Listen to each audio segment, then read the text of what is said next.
Hi everyone, Janie here. Welcome back to my garden.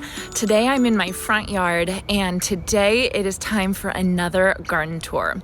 So I garden in Northern California, Zone 9B, and here on my gardening channel I try and do a front yard garden tour, a backyard garden tour, and a cut flower garden tour every month of the year for this year 2022, just so that we can see the difference between my garden month to month to month as the seasons change. And also, I just love watching garden tours on YouTube, and so I thought I would share my garden with you guys. So it's about mid-April right now, and my garden is looking gorgeous. Here in Northern California, sometimes we go straight from winter straight to summer. It just gets hot and it stays hot. And I thought it was gonna be like that this year because we did get up to the 90s for a couple weeks, but then it's actually cooled back down and we've gotten a little bit of moisture, a little bit of rain, nowhere near enough to deal with the drought, but enough that my garden has been pretty happy this month. So let me take you around and I'll show you what's going on with my garden. And I want to start on the east side of my house where I have my cottage garden. All right, so starting here on the east side of my house, this is what I like to call my cottage garden. And I just installed this earlier this year, so it's just kind of getting going right now. But I planted all cottage gardeny flowers, including like delphiniums, nicotiana, lupin, what else am I thinking? Gladiolas, some verbascum, and more. And so I really want this whole side of my house just to be like an English country garden, very informal, very casual, and lots of color. So it's looking pretty good right now. To start off with, I have my Gardener's Supply Company, is that what it is? Yeah, Gardener's Supply lattice arch, metal lattice arch. And on either side of it, I have my Eden climbing roses that are actually starting to bloom out and look gorgeous. These roses are just from November. I planted them in November and they're actually starting to bloom out now. I have a couple of these new branches, I think you call them basil breaks, that are looking really, really good. And then this gorgeous one right here. Look at that. Isn't that amazing? So beautiful. So I am completely enjoying this. And I'll just train it up this arch all the way up and over, and it should get about 10 feet tall over the next couple years. So I'm hoping that in the end, it'll just be a complete arch of Eden climbing roses. So next to that, I have another metal to tour also from Kinsman Garden Supply. And in that, I have one of my plumbagos, which is what I had in this garden bed before. I had about 5 plumbagos all the way down here. And I cut them way, way, way back. And I thought maybe I could leave them in and fit other, and just keep them pruned and keep them trained. But now that I'm seeing new growth already in April, you'll see this one right here. It's just, they just are too crazy. They grow too fast and I'm gonna have to take them out and I'm gonna have to transplant them. There's another one over here. And I should have done this earlier this month. However, this month was kind of a weird month for me. I did have a pruning accident on my finger and I sliced my finger really bad. So I couldn't do any hardcore gardening this month. So all this big transplanting is just gonna have to wait for next month. But that is definitely something that I have on my list that I wanna get to. So I have the Governor lupin just about to bloom right there. You can see I have some lime green nicotiana. I do have some delphiniums. We also had a really bad windstorm this month that knocked over a lot of plants, and that included my sunny days, sunny skies delphinium. This is one of them. This was another variety. Let me see if I can see the name of it. From Annie's Annuals. Dusky Maidens. This one's Dusky Maidens. So that one's still looking good, but I think it would be better if I staked it up, so I probably need to do that. Over here I have some Dianthus Rose de Mai, and then some more gladiolas, and then you can see 1, 2, 3 more plumbago that I'm gonna need to cut out. I do have my peonies that are looking really good. So I planted 5 bare root peonies, 1, 2, 3, 4, 5. 3 of them came up and 2 of them were a no-go. And that's okay. I mean, I've never really planted peonies before and it's a stretch in our zone. But the 3 in the front look really good. This one's a Shirley Temple peony. This one's a Bowl of Beauty peony that's really doing the best. And then this one right back here is a Sorbet peony. Really good. And then over here are my girls. I have 2 girls, ages 6 and 8. They have this fairy garden right here, and this has just become the hit of the neighborhood. I will be on the other side of the fence over in my backyard, and I will hear kids in the neighborhood just playing their hearts out with this fairy garden. It's so sweet and so cute, and all the parents stop by and say they absolutely love it. So it's really sweet. I think that my girls and I are gonna have to go to the plant store and get some summer annuals, because right now we just have cool season annuals, so that will be a fun thing to do.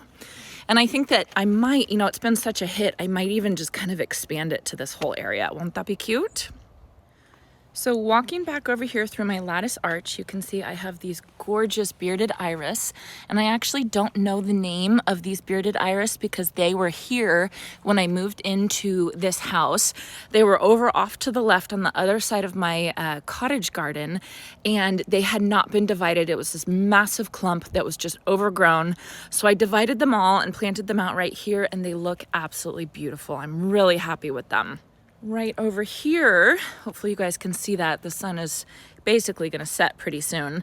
Right here we have a Vertigo pennisetum from Proven Winners. I planted this last March, and here in zone 9B it's actually a perennial, and this I'm guessing is going to get my height this year, so 5 to 6 feet is my guess.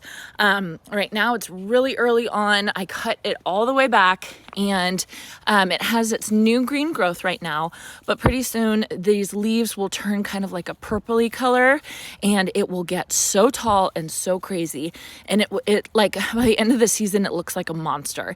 It's really fun, but it is a big thing in my garden, so I might end up taking it out eventually. Not this year, I'm gonna leave it there this year, but it just takes up so much square footage in my garden that I think eventually I'm gonna want this area for other things. So right on the other side of the Vertigo pennisetum, I have some sunflowers, 1, 2, 3, 4, 5 right there. And these are part of my cut flower garden, but they're actually part of the bonus planting, not my regular. So I have 3 succession plantings that I'm doing for my cut flower garden. And it's a winter, spring, spring, summer, and then summer, fall. And in between each of those, I have bonus plantings that I'm gonna put a couple cut flowers into my garden just while I'm waiting for the next succession to get up and blooming. I have other flowers. So this is part of one of my bonus plantings, and these are buttercream branching sunflowers. I'll put a picture up right now. And I actually didn't direct sow these. I tried to direct sow them and they just didn't come up. I don't know what it is, but I just don't do a good job direct sowing sunflowers. I always do a better job transplanting them. So I tried direct sowing these in this exact spot. They didn't come up. I got nervous. And so I started growing some indoors underneath my grow lights and on a heat mat, and they popped right up. So I transplanted them out here. And then right behind me in this little garden bed, I'm very excited because this plant right down here at the front, this is a Globe Master allium, and I got, as a Christmas gift, I got about 200 of these, but they were delivered right around Christmas time when shipping was very iffy and it took forever, and I think that they were stuck in shipping for way too long, and they got moldy. The bulbs got moldy by the time they had come to me. So only a handful were not moldy. I planted all of them anyway just to be safe and to take a chance. And this is like one of 3 that I have, which I'm really excited about. So you can see the bud is just starting to come, and I can't wait for them to grow. Right behind that, I have my Miscanthus cabaret, and then right behind that, I have my Clematis armandii snowdrift that I actually like trained up a little bit more. I want it to kind of cover this whole part of the fence, which is crazy because this was a cutting that I got from my neighbor, like a tiny cutting, and I planted it last year and it's already that big. So I'm gonna have to be pruning that back. Right over here is a beautiful flowering maple. I'm pretty sure the variety is Tellini's Pink, but I've lost the tag and I don't know what I did with that. I did put a piece of wire going from, I don't know, my eave, is that what you call it, all the way down, because these guys like to climb. And so I'm just gonna kind of train it up like that. So with the goal of having kind of like a wall right here of flowering maple all right there. Won't that be beautiful? All right, and just on the other side of my flowering maples, I have my Limelight Prime Hydrangea that is just starting to leaf out and look really beautiful. This is a new planting as of last fall, so it's kind of a baby plant. Right underneath that, I have a couple of hostas. I kind of moved these around this month, but here I have one, two, three somewhere of the Hans variety, which is a white and green, and then these are Francis Williams varieties, which are lime and green. So I think that along with the Limelight Prime and the flowering maple will be kind of a beautiful part shade to shade kind of vignette, and I do need to mulch it, so ignore that. Right next to that, I do have this tiny tough stuff mountain hydrangea from Proven Winners, and this hydrangea is supposed to stay pretty blue even if you have alkaline soil, and we definitely have alkaline soil. And I've actually put some soil acidifier on this plant, but you can see the leaves, they are kind of pink. There's a couple of them that have a tinge of blue. This one over here, I don't know if you guys can see that, but it does have a tinge of blue. So I'm gonna keep putting soil acidifier. That one looks pretty blue. I'm gonna keep putting soil acidifier on it, but I have a feeling that they're eventually gonna end up as pink blooms. So that's okay. I think it'll still be really pretty. Right here is my Ivy espalier, and this is the site of my pruning accident this month. I was pruning it back and I was rushing, trying to get it done, and I just sliced my finger, and 4 stitches later, I have definitely slowed down with everything.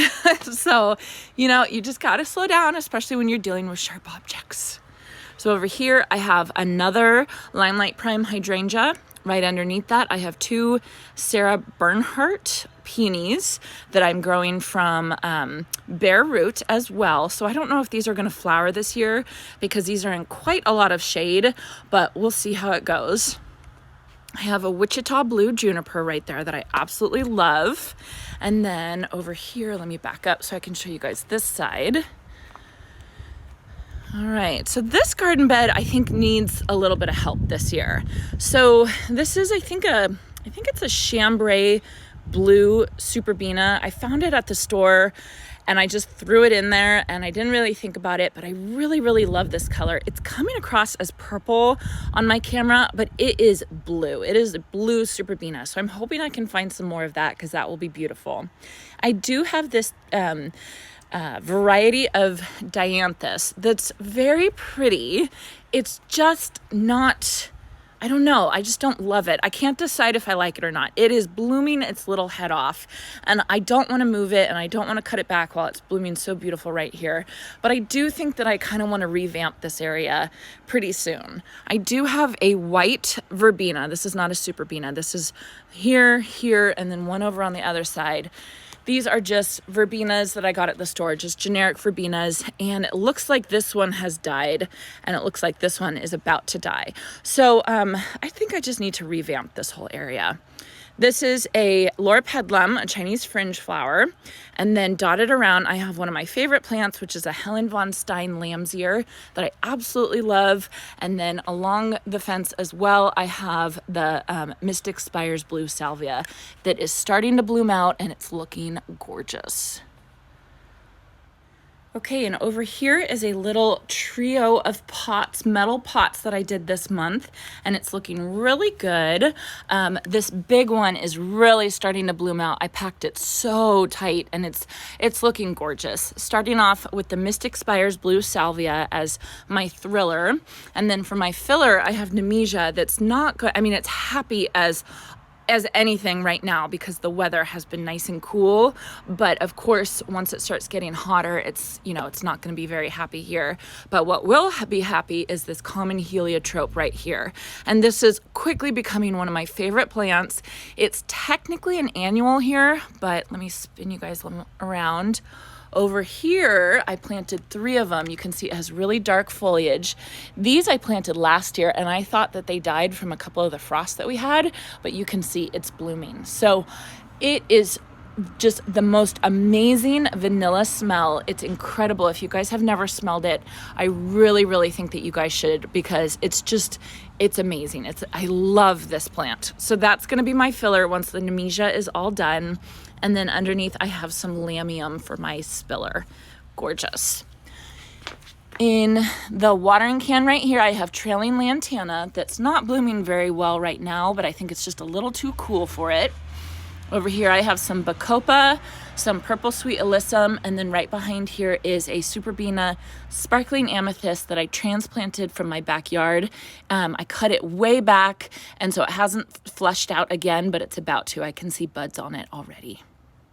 All right, so over here in my shade garden bed, I worked on this bed this month as well. I need to get going on this window box. I planted some begonias and some caladiums from bulbs, and they are just taking forever. So I'm about to give up and just go buy some plants because I want some color here, but that's okay. We'll deal with that next month.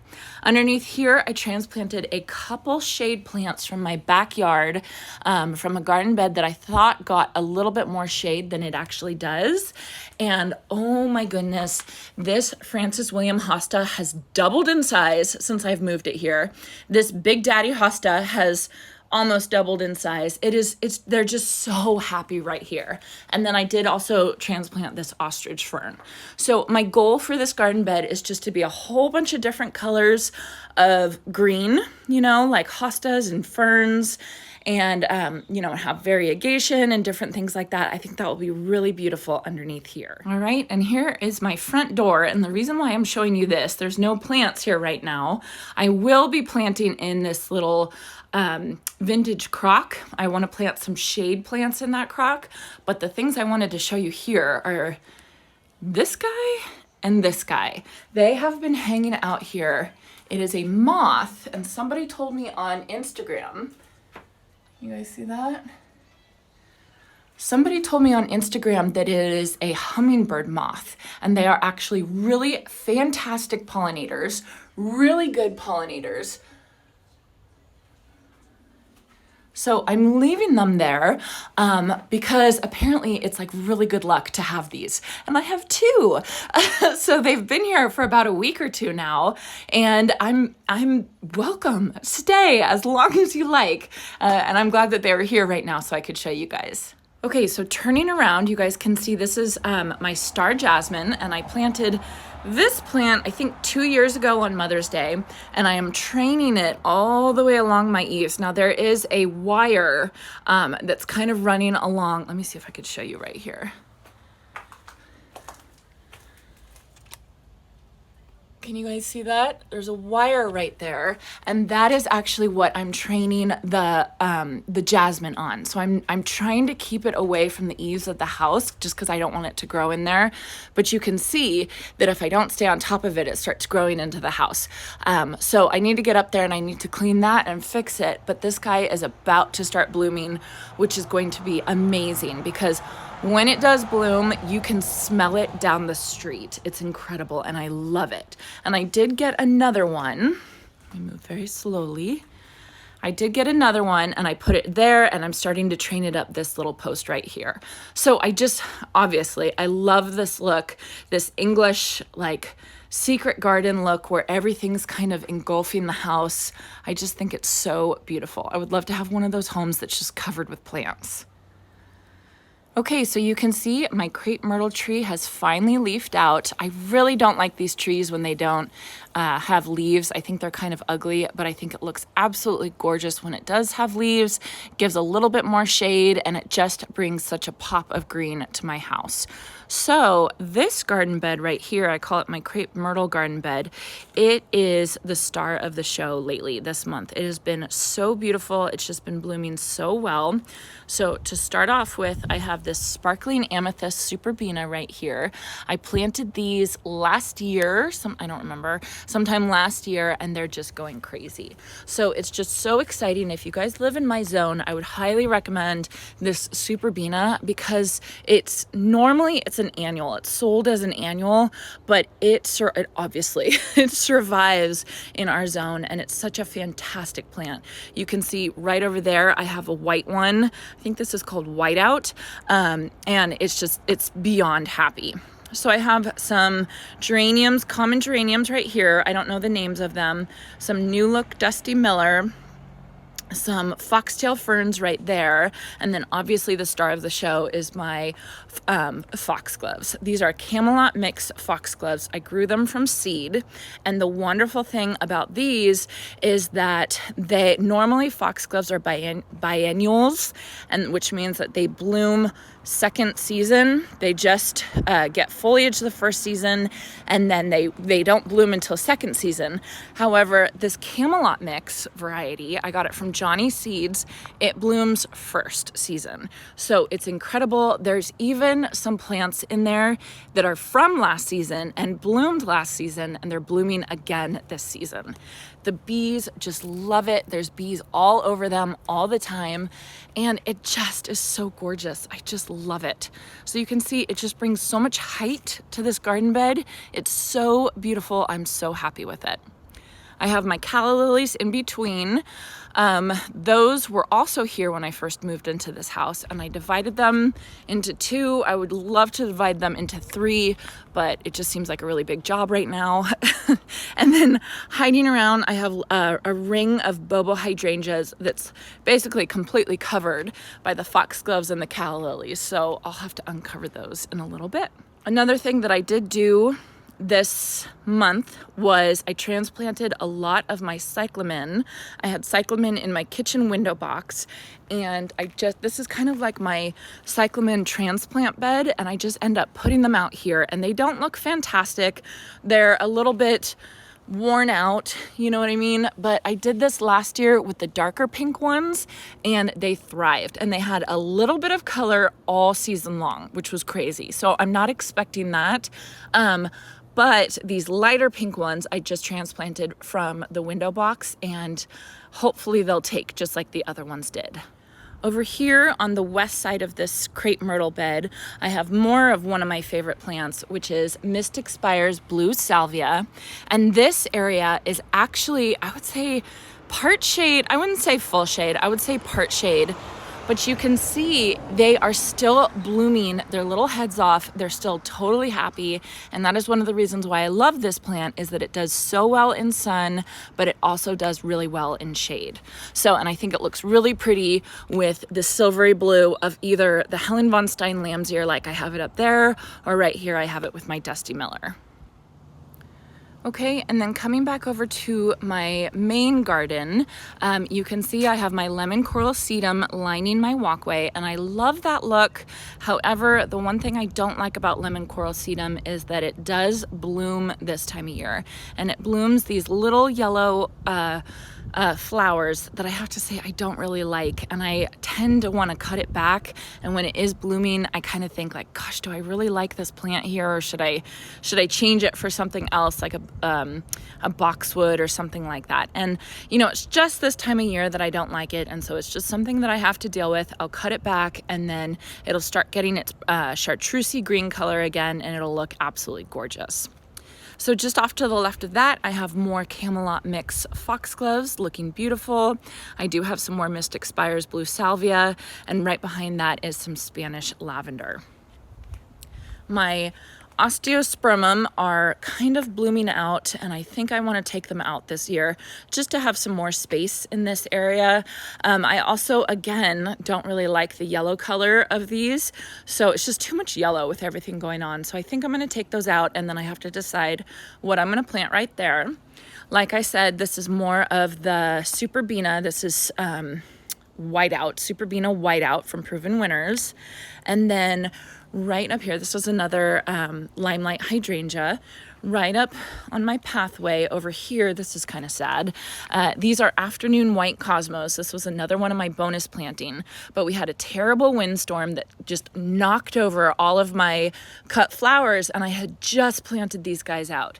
So you can see there's a couple of them that are still standing, but most of them are kind of laying flat on the ground. So I'm gonna let them go for a little bit and see what happens, but I kind of gonna say this one's a loss. I do have my Verbena de la Mina. I think that this plant is about done. On the other side, it looks absolutely gorgeous, but for some reason on this side where I see it most of the day, it's looking really scrubby and kind of half dead. So I think that this plant is done, and then I've been talking to my girls about maybe for Mother's Day going to pick out a plant to put right there. Over here on the other side of the walkway, I just installed my dahlias. So I'm planning to put, let's see, I think I have 13 or 14 dahlias that are gonna go all along this black fence. And the reason why I decided to put them there is not only because it's the highest part in my yard, and I think it'll be like a beautiful like focal point for my yard, but also I have this black fence that I can hook the dahlias to and then not have to worry about staking them. Okay, so moving along this way, all these little grassy things right here, these are gladiolas. I planted all these from bulbs last year, and these bulbs I actually got from the dollar store. So they're this beautiful bubblegum pink color, very pretty, and I'm planning to use them in my cut flowers this year. Moving down here, more bearded iris that's just about to come. All right, I am on my lawn right now. I just came up and over those stepping stones right there. And I wanted to show you guys this. I didn't do a video of this or anything. I just came out because I wanted to get them in the ground. These are some poppies. I don't remember the names of them, but I'll put them up on the screen right now. And then I also have some bells of Ireland right here. So I'm gonna use these as more of my cut flowers, and it was just a blank space that I had, and so I wanted to fill it up with something for now. So once I cut those, I will take that out and I will put something new in. And that's something I really like doing for my garden, is I just like I don't have a lot of space. So when I keep changing things, it just keeps things really interesting and allows me to try new flowers that I haven't tried before. And I love that. So coming over here is this Homestead Verbena, and hopefully you guys can see this amazing, amazing purple color. I love this Verbena. I'm telling you, Verbena, Superbenas, they do so well in this yard, in my zone. So that is beautiful. The lavender is kind of squashing it. Last year had a lot more area for it. So I definitely have to cut back the lavender, but the lavender has just bloomed its little head off, and the bees are so happy. Can you see that? Look at that. They are so happy right now. So I can't bring myself to cut this back at this point. I'm just gonna leave it, and then I will shear it way back as far as I can. And if I can't shear it back enough, I'll just kind of start over, which is a really common thing with Spanish lavender. It just doesn't last that long, at least for me. And so it's pretty easy just to start a new plant. Actually, let me show you guys over here. I found a volunteer lavender in my lemon coral sedum. You see that? I didn't plant that. Isn't that funny? So I have no idea how that got there. I do have my Shasta daisies. They are starting to bud up and bloom. And then I have some liatris and then some more purple gladiolas that I'm really excited for them to start coming. And then here's more of that beautiful sparkling amethyst Superbena. Okay, so stepping back, you can kind of see a overview of the yard. You can see in my front annual border swoop, which is the swoop right here in front of the lawn, I have cut back my daffodils, and now I just have the pansies left, and I am planning to plant supertunias and a couple other things in this garden bed, and I do have them on order, and they should be coming this week, I hope. So hopefully the next front yard garden tour, you guys will see my annual plants all planted up in this area. But I do have to say the pansies are looking gorgeous. It's a little bit sparse for me. I usually like it a little bit, more color in this area, but it's beautiful regardless. Okay, so coming over here, I just want to show you guys another Globemaster allium bulb that's starting to go. I've never grown these before, so I don't know if those are just too short. I just don't know. They just don't look quite right, but I'm just gonna keep watching them. And then right here, I have my purple hyacinth bean. I also have one over by my my girl's fairy garden, and I'm just training it up around the sign that I have because I think that that will be really pretty if we have the purple hyacinth bean kind of trained all the way up that, and maybe it will distract people from the sign. More of the Shasta daisies right here. And more right here. Okay, so there's a little bit of an overview of the front of my house. It's looking very beautiful right now. I think the only thing I haven't shown you is my cut flower garden, which is over here on the other side of my driveway. So let me take you over there. All right, so here's my cut flower garden. It was looking so beautiful. Honestly, it still is looking beautiful, but I had way more blooms than this until we had that crazy windstorm that knocked over a giant tree across the street, and it just flattened all my plants. So I made this big, beautiful bouquet of everything that kind of got knocked over, but now things are just kind of starting to come back. So over here, I have bridal pink snapdragons. Right there, and those are absolutely beautiful. And then somehow, I don't know how I did this, but these are Madame Butterfly Ivory snapdragons, which I absolutely love. They're one of my favorite cut flowers, but I wasn't planning on planting these. So somehow I planted those, but that's okay. Then over here, I have Magic Fountain Mix Delphinium. I have already cut a couple blue ones. Oh, here's a blue one. Oh, I didn't even notice that. Isn't that gorgeous? Look at that color of blue. So I definitely need to stake these up. And you can see what the wind did to my bachelor buttons. They kind of just all got knocked over. So I don't know, I gotta come out here and I gotta fix all of them. I have my Florist Blue Boy Larkspur that is just about to start blooming. Look at that. Isn't that beautiful? Oh, I can't wait. And then my sweet peas are going crazy, absolutely crazy. So I just cut every single bloom off of here for Easter, which was just last weekend, and now it's completely full again. So I love sweet peas. These are fall planted in my zone. In zone 9B, I think if you sow your sweet pea seeds in the spring, it just gets too hot too quickly, and they just won't grow as much. So these were fall planted, and then they just sat out here in the cold winter, and they were perfectly fine, perfectly happy, and then once it started warming up, you can see that they're just crazy. And there is like a little teepee under there, but you can't even tell. So let's see, over here I have my Bupleurum that I'm gonna have to start cutting on and using for greenery, which is perfect for greenery. Let's see, this is my Rudbeckia. It's not quite ready yet, but I'm just gonna leave it there. Same thing with my Orlea. Something is going on with my Orlea. Look at this one. That one died. That one died. I have no idea what's going on. They're just randomly dying.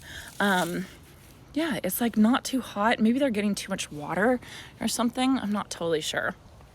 And then over here, I just took out, this month I took out my anemones, and then I also took out my ranunculus, and I replaced it with, I'm blanking right now, lavender aster. These are lavender aster, and then I also fit in my mountain snow euphorbia right here, and I had very poor germination on these.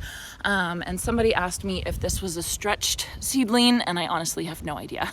I don't know what mountain snow seedling is supposed to look like. So I have a couple shorter ones like those, and then I have these really tall ones and a tall one back there.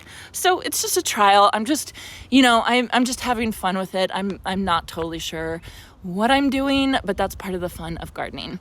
And then last thing I have right here is my lemon basil, which I'm gonna use as a filler as well. And then the one last thing I wanna show you guys is one more bonus planting. That's right over here. Okay, so this little area, I planted a star jasmine that's taking a very long time to start growing. I have like no growth, but I also do not have much sunlight right here, so I'm just going to be very patient with that. And then right in front of it, I have this little space right here, and I actually put in my tall blue planet ageratum. I don't know how you say it, but another bonus planting, and that plant can actually take a little bit of part shade, so it'll be perfect with this spot. You can see I have a couple hostas right there and ferns, so it does get sun, especially kind of at the tip right here of this triangle, but not a ton of sun. So I'm excited to have those there, and I think I will just leave those in all season and then cut from those. All right, so I think that that's gonna be it for my front yard and cut flower garden tour for April. It's so funny, as each month goes on, there's more and more stuff to talk about, and I feel like that I'm just talking as fast as I can to try and fit as much as I can in a decent amount of time so that this video isn't an hour long. So I hope you guys enjoyed this. I hope it was motivational for you, and I really hope that you guys can see I do not have a big property. It's very small. It's definitely less than a quarter acre. It might even be less than an eighth of an acre. It's just a little suburban lot. I live in Davis, California, and I just want you guys to see what you can do in a small area and what you can add in.